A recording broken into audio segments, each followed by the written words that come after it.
Ci siamo ogni tanto, qualche volta noi ritorniamo sul canale YouTube, su Galantelli, su Facebook, eccetera, però questa barzellettina qui è una barzellettina che potevo dire nella mia esperienza di Canale 5, non l'ho detta, ve la dico adesso, che è questa qua.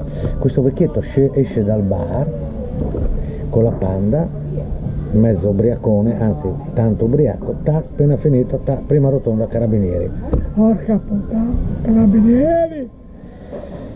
Salve! No, salve niente, patente e libretto. Allora guardi, il libretto glielo do, la patente me l'avete ritirata la scorsa settimana, me l'avete già persa.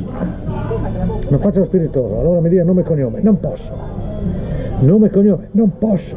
Sono un alcolista anonimo, non posso dare le mie generalità. Non faccio lo spiritoso, allora mi dica il nome. Va bene, mi chiamo Gesù.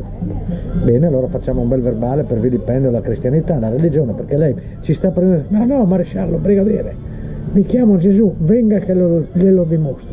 Prende questi due carabinieri e li porta nel bar dove è appena uscito. Appena entra nel bar, il barista: Cristo, sei già tornato!